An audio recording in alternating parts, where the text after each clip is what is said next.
It's a great pleasure for us to be participating in this panel with such distinguished experts. We must thank Ibpc and the CIEU for organizing this and focusing on India and West Asia in general. Friends, you are aware that like anywhere else in the region, we have geopolitical, geo-economic, geo-religious, and geotechnological contestations simultaneously playing out. For India, I say that West Asia has existential connotations. It is an extremely important region for us for many things. I call them as 4 E's. The energy security is very important. We heard in the morning as well. The economic engagement is extremely important. Both countries and regions have been investing in each other. The expats, the Indian 10 million people have been contributing to the growth of the region and development. Very important, and the safety and security is equally important for us. At the same time, we also have the ease of navigation. Today's time and age, we have seen what happened with the Houthi attacks. The civil aviation, the navigation, maritime connectivity are extremely important. For this also, this region is very, very important. So what we see is that challenges have been multiplying. And how do you contain them has been a major problem. At the same time, greater connectivity, the greater collaboration across domains, whether trade, technology, tourism, going forward will have to be ensured that they're somehow immune from these kind of developments. And so security and stability of the region is extremely important.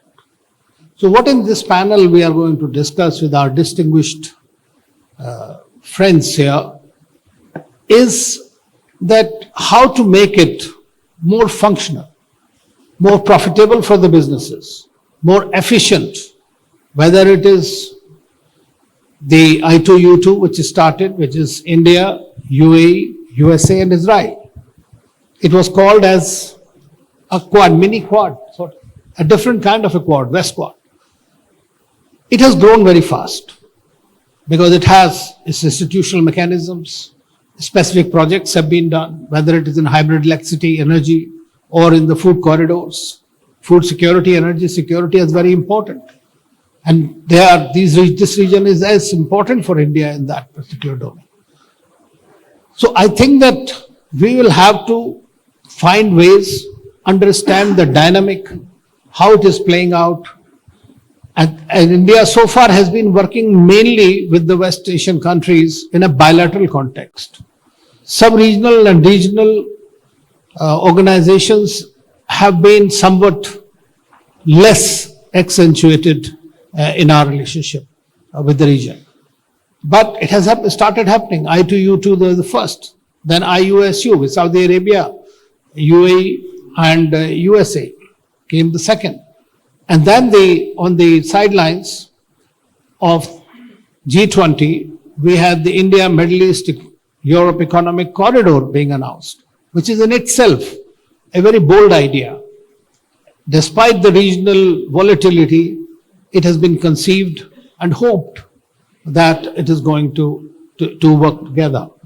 So now that we have a very, very distinguished panel, and I know Honorable Minister, former Minister of Commerce, Civil Aviation and Supplies, Shri Suresh Prabhuji is at the airport and has to take the flight. So I'll request him to share his thoughts and the vision exactly, how he look at it going forward about these. And unfortunately, we are left with 40 minutes for this session. So everybody have to brief. So sir, the floor is yours. Can you hear me? Mr. Prabhu, sir. We can't hear.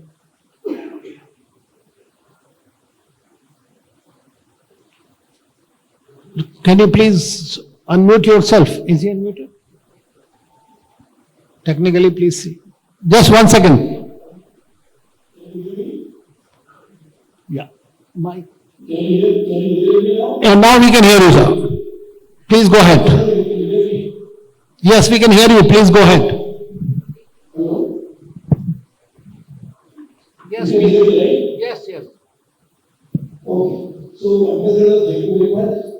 And obviously, we want to guide the institution properly, but also the future course of action as we really need to take. I thank my dear friend for always active for India just to make sure that you are in a good place in the world is actually marginally for organizing this program. I was supposed to come there, but I have many other issues I wanted to join. Sorry about that. Now, let me quickly say that this is the most important issue. The world is changing very fast. The new world order is already emerged, in which every country is now to fend for itself. The United States has taken upon itself the responsibility of a better goods to take care of the whole world economic order, which is already retreating all in a way not as effective as they were about that. And in this context, we have to find out what is the national interest of India, of UAE, of Gulf countries, and the rest of the world. I will be confined to India and the Gulf countries, GCC, and particularly as very correctly pointed out in West Asia.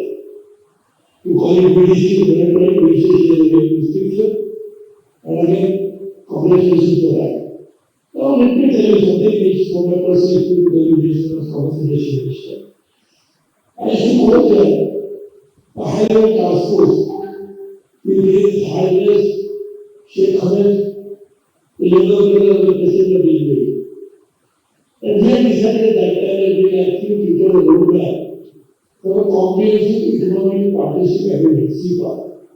I will guide my successor who is going, and of course, he is already continuing to be the co-chair of that process from the UAE side, and concluded the agreement.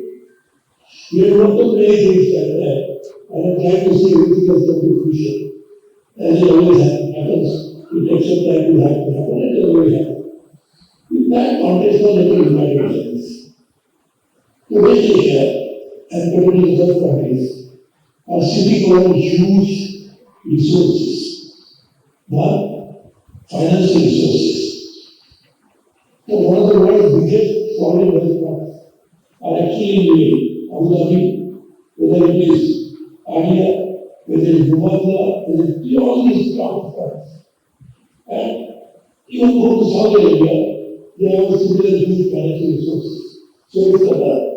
So why don't we actually now work together in terms of leveraging the resources for the mutual benefit of that country, the host country, obviously, they have to benefit, but also we can leverage our resources with their mutual capital.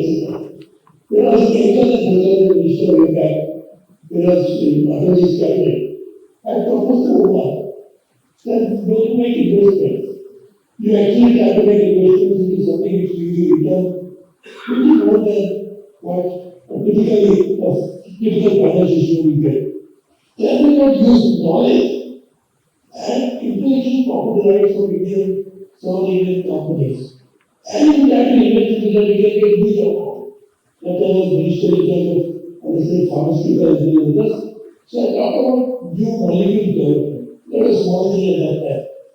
And I said, these molecules takes not much, about $1 billion, for example. If you invest in that, you can make several $1 billion. Now today, the technology AI is coming. And several papers for still life sciences will grow. There will be huge investment in getting into that.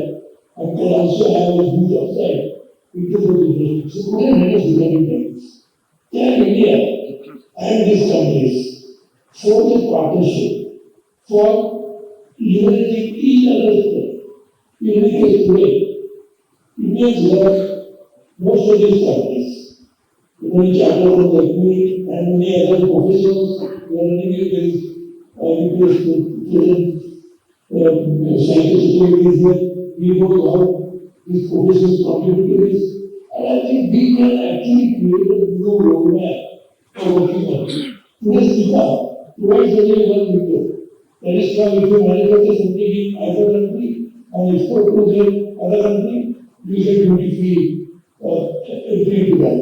Let's go beyond that. We will work on knowledge, money, and future needs.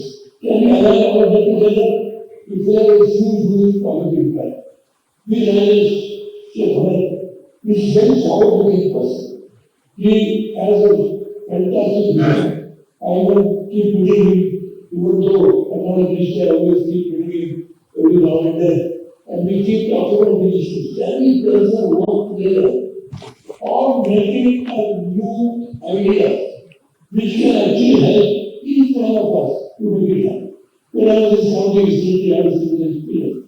We are very, very keen to work together on this area. I will give other students that I can clearly tell you this is a position. So therefore, this station. And this program is organized by my friend which is Martha. At the most appropriate time, at a time when we need to work, it is due to economic order every other country has to find out where to stand. And some countries may even say where I could stand. But where to stand is something which is there. Thank you. So other countries must take you to stand. So we have to help them as well because we always believe that we owe it to them. There was a G20 this summer also said that not only those who are in the home in G20 countries, but we have to care for those who are not in the home. And that's what this nation, this program should aim at.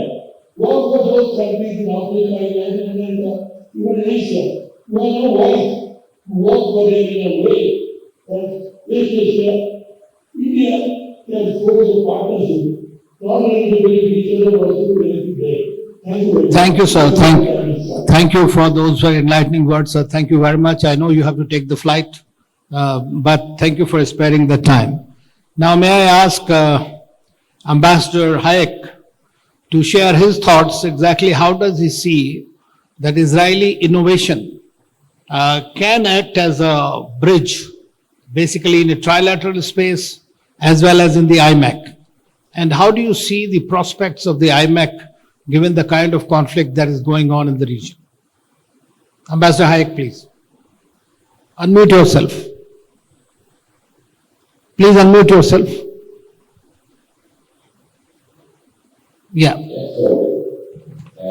to thank the organizers for this great opportunity.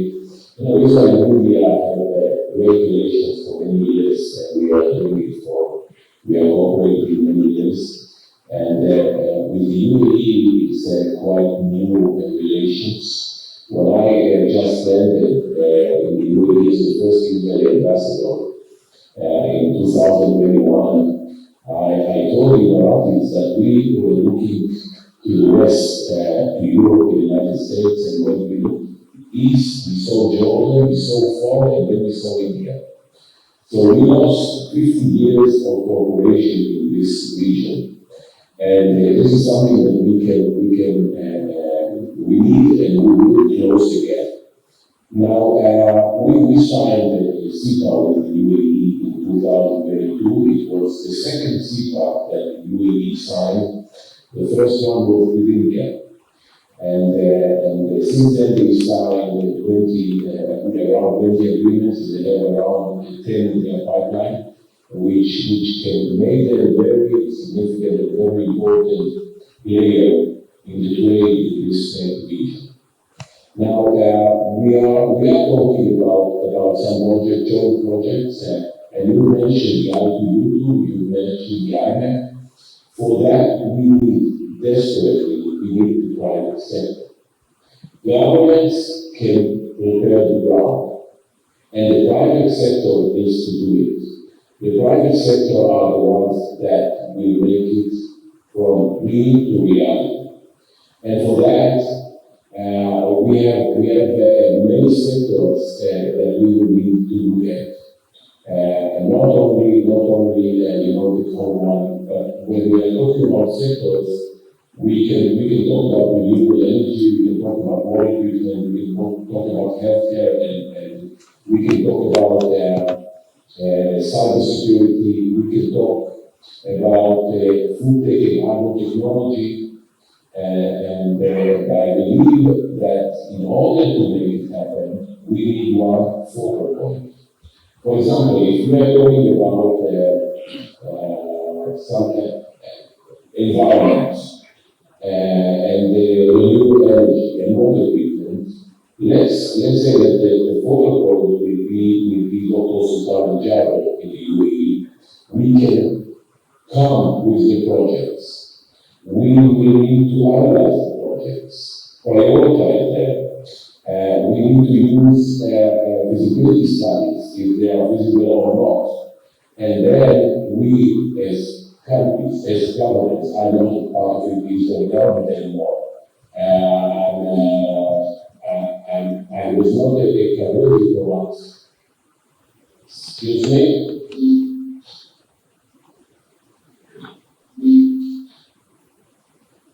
I'm not a career diplomat, so my background, I am CPA economist, I was Director General of the Israel Export Institute, Director General of the Ministry of Industry and Trade, Director General of the Manufacturing Association, President of the Hotel Association, Chairman and CEO of public and private companies, and I can tell you that we need the governments to prepare the ground, but we need to do it without the governments. We need the governmental wind in our back, and the private sector will do it. And again, for that, we need to think about the interests of each country and make sure that everyone is getting the added value that they need to get. And when we are talking about India, India is a huge country with huge economy. And the cooperation in India is very, very, very important for all of us. And this is why I see it as a great opportunity. We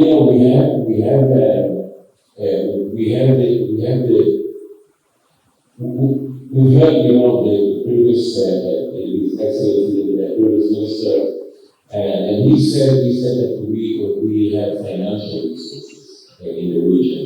But I can say that the financial resources is not the most important thing, because it's all about management, it's all about planning, it's all about execution, and if we have the right projects, we can fund the finance.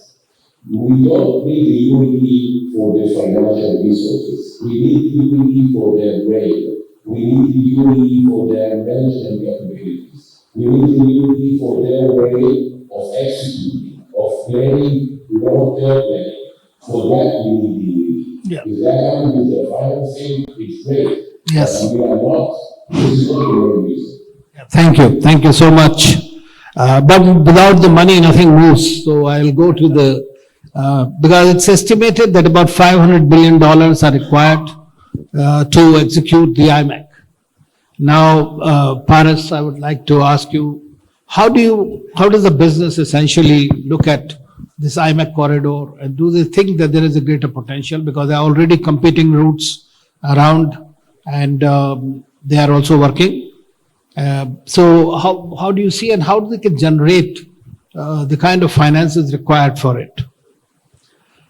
Well, as the ambassador said it of Israel, that money is not the only thing. As you rightly said it, money is also extremely important to implement any major projects like IMEC. To answer your question, we would require a massive funds, whether they are generated by various countries or they are generated by the few countries of the region. But that will unleash untold potential. The whole world is going for connectivity. You know, BRI, initiated by China, has already invested hundreds of billions of dollars. And if India's IMEC can succeed, it can give you tremendous business, trade, investments, and a whole lot of cooperation with the various countries through which the IMEC would be passing through, and it will be a huge source of progress and development in those countries, other than facilitating the trade smoothly and seamlessly. So IMEC is of a tremendous advantage in the region. Thank you. Thank you very much. It's very assuring and reassuring that the business is really looking forward to. At the end of the day, it is the businesses and the efficiency of the trade routes that will make the mayor go eventually. Yes, and let me add it that honestly, there is no shortage of money. It gets generated. There's a massive amounts available in these energy-rich countries, but even beyond that. So the combination of the brains of India and the demographic advantage of India and the whole route of IMEC, which can go all the way not only to Europe, to Greece and to even Africa, can be a paradigm shift in the trade. Well, understandable. In fact, as we all say that India, West Asia should also look jointly in Africa, because that is extremely important and Africa is going to be the next best opportunity. But now we have Dr. Sachin Chaturvedi there, who is not well, but still he has joined us today. So, Sachin, can you please tell us what are the new areas? How do we bring about all the fintech innovation as well as efficiency in these relationships that we are discussing I2U to IMEC or in a larger context between India and West Asia? Thank you. Thanks for this opportunity, and I must thank Ashwin for getting all of us together on this extremely important opportunity of connecting with our partners in West Asia. I think at the outset I must mention that the vision for future expansion as our own idea of 2047, which is Bharat Developed India 2047, it is reflective of the documents that have emanated from the region. You find that UAE has come out with a document, what they have called as We the UAE 2031. And you find that the idea of doubling the GDP, tripling the digital transactions, they are very much there in terms of other countries in the region, like for instance, Oman has come out with Oman Vision 2040. And again, incidentally similar sort of hope and expectation they have raised. Saudis have little less timeline, and they have kept themselves at 2030. So this is where you find the commonality in purpose, commonality in opportunity, but also in terms of identifying the complementarities that exist in the region. And this requires, as we heard Mr. Anil rightly saying that finance is fine. That's good for us. And we heard Mr. Paras emphasizing on the need of finance and thinking of it for this, which I also see the need of. But I think it is important for us to streamline and do the deeper integration that is required in the region. Be that for the agreement that we signed between the Reserve Bank of India and what we did in terms of identifying the priorities for digital payment. And this is whether we come up with SFMS that is required for real-time sort of adjustment and transactions to be settled. So AA and I of UAE and our own RTGS and other such potential messaging platforms that are needed, they would be extremely important. And this, Mr. Nansa, as you would recall, the transactions that we are seeing in the whole of the GCC membership, the great expansion that has taken place in last 3 years, it is almost 7 times for India. And if you see 49% of exports to this region, to GCC from India, goes to UAE. and around 52% of imports are from UAE. So our trade partnership, trade agreement with the UAE is of great significance. And if you see the services trade is growing, so that way I come to your question of Jack in terms of this backdrop which is needed. The effort by the two central banks and monetary authority to convert our digital payment architecture is extremely important. And this is where the niche lies between our monetary authority and the Central Bank of India Reserve Bank to coordinate and bring out a coherent vision for the IMEC corridor.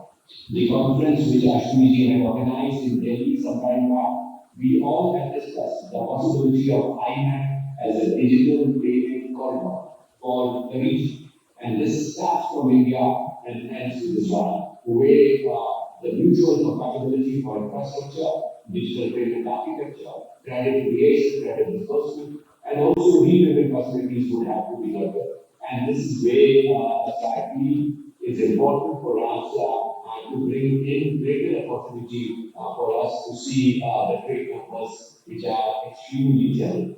Thank you. Well, you are so right. In fact, the UAE has become rather lighthouse for India's relationship in the Middle East and the West Asia, as we call it. This is our third largest trading partner. And as the Consul General in the morning was saying, the fifth biggest investor, FDI. But very often we don't talk about $80 billion investments of India's here. And it has become a major, Indians are today the major investors also, I mean, in terms of private capital as well, which is coming into the country. And so the UAE's policies have been very attractive and have been very forthcoming as far as India is concerned. I mean, as we know that Prime Minister Modi came here 7 times. Sheikh Zayed has been to India 4 times at least. And today, as we are talking, Prime Minister is going to Jordan and then he'll go to Oman. And our External Affairs Minister was here yesterday and today he's going to Israel. So the high-level exchanges also indicate the support that Indian government and both the governments and the kind of relationship that we have engineered and established, it's called as Comprehensive Strategic Partnership, is an extremely important dimension for stability and for prosperity in the region. Now we have talked about this multimodal transport and everything about IMEC and I2U2, but we have another very important dimension of the one sector which is extremely important, both for UAE as well as for India and rest of the world. And we have Mike Walsh here, who is the CEO of a company here, and he will tell us how does he see that the aviation eventually supplementing these efforts, and how does he see the future changes that might be taking place in the aviation sector itself. Mike. Thank you very much. Delighted to be here and to share some views.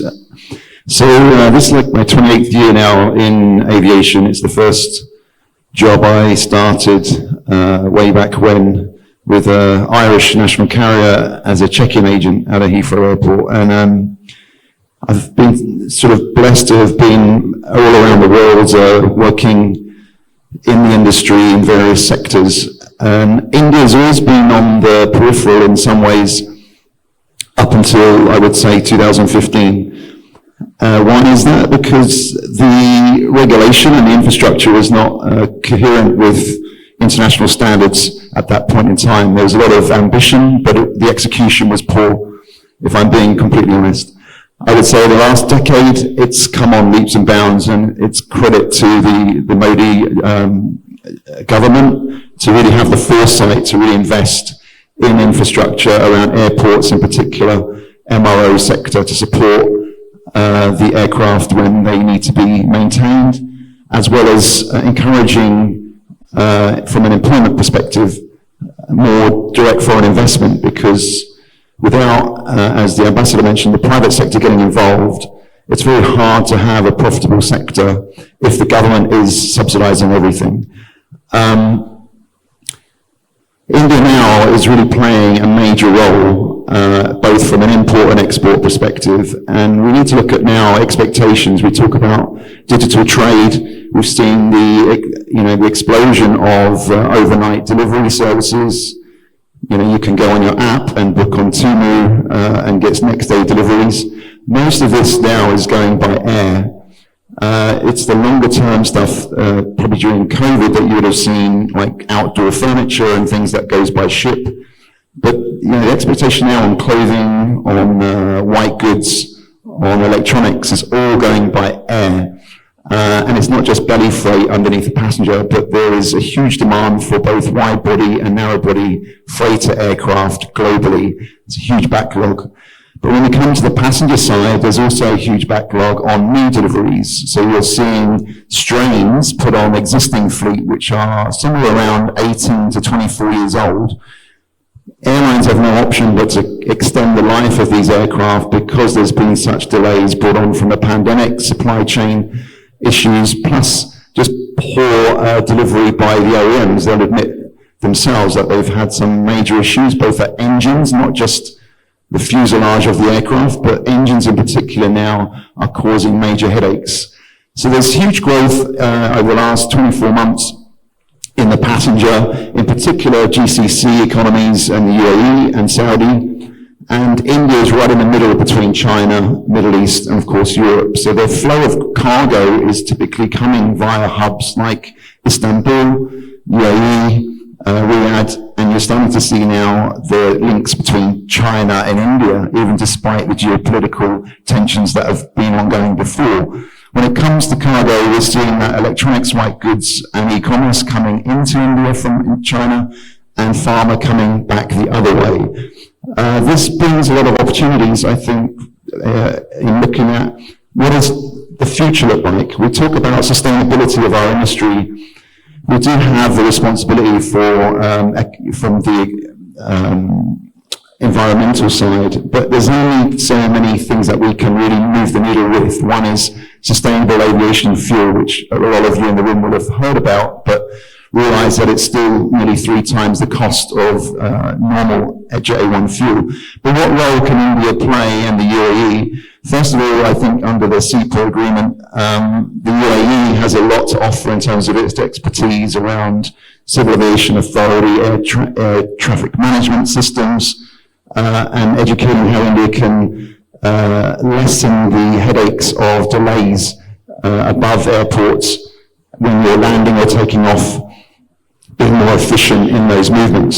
UAE has some of the most on-time statistics in the region, despite at max capacity at Dubai, and you're seeing that they've already seen that long-term vision to move a lot of their to DWC. So we are going to see more traffic going between India and UAE, and I think the youth should look at it as a future career opportunity across the board.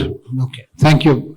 We are left with few minutes. I would have given more time for our speakers. You have one point? I will just add, as I said it, that Dubai is not only a major economic hub or export hub, but it has become a vision for the entire region. Talking about the investments, there is a huge potential of investments between India and UAE. For your information, Indians have invested here more than 100 billion US dollars. I carried out a private research many years ago, so I always tell ambassadors that please mention my name as I'm the IPR head or IPR owner. There are about 130,000 Indian companies to 140,000 Indian companies. If you say that on an average, each company has invested $1 million only. People have invested here 100 million, 200 million, a billion. But let's say on an average, only $1 million, 140 makes it 140 billion. Share it by half. Let's say $70 billion. Then there are massive investments in the real estate, which have already crossed about $45 to $50 billion. So the investments by the Indians in UAE is somewhere in the region of about 128 billion US dollars. So that shows the huge potential between India and UAE. Thank you. Thank you for updating the statistics. I was somewhere around $80 billion, which is also quite a bit actually. But now I'd like to, it is good to have some questions from the floor. Because in this session, we are also discussing some geopolitics. So any questions, if you have, please feel free to ask. Just about 2-3 minutes. Abdullah Hashmi, any question? Thank you. Okay, after the lunch, actually, it's very difficult to keep people awake.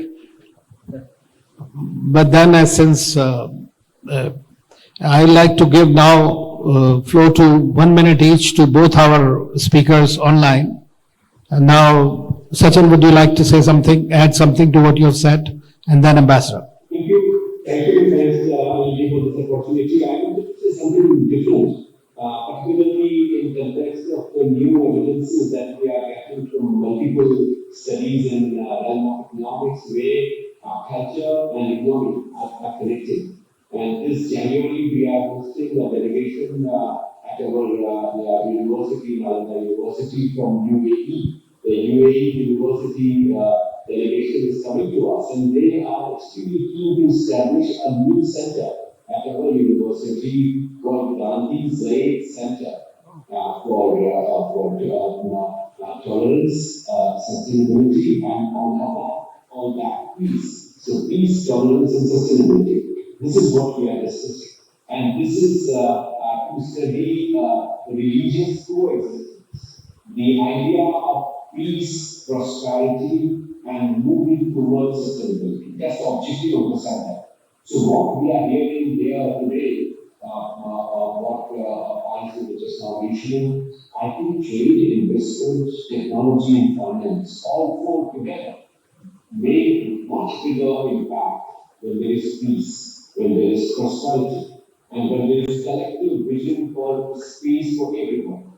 What Prime Minister Modi has been saying in India, in Hindi, Sabka Saath, Sabka Vikas, growth for all, and development for all. Participation in that growth. Thank So you. this, I think, we don't have to create that culture, and I'm extremely impressed with the UAE leadership to get that space created. And NG, you are absolutely right that UAE's pragmatism, openness, and accommodative gesture has given a great impetus not only to their own economy but also to the region. Thank you. Thank you. Ambassador? I'd like to take it from the place that the professor just put it. And we need peace, and we are praying for peace. That will bring prosperity, and we need to add tolerance, which is the middle name of the unity. And trust is the most important ingredient in the region. This is not, we are not talking about entering the world. We are talking about entering an arena that ecosystem with a lot of competition. And it's all about working together, understanding the needs of each other, creating, joint targets, making sure that all of us will gain, and it must be a win-win-win. Thank you. So, what more champions, we trust UAE, we trust India, and we win. Well, trust is the most important thing, and I must say that the most important thing that I like about UAE is this is one country which has Ministry of Tolerance and Ministry of Happiness. Absolutely. Yes. Absolutely. Well, thank you very much to all the distinguished panelists and all of our distinguished audience to be with us. Thank you. Let's go. Thank you, Ambassador Trigunayat, for driving this conversation very meaningfully.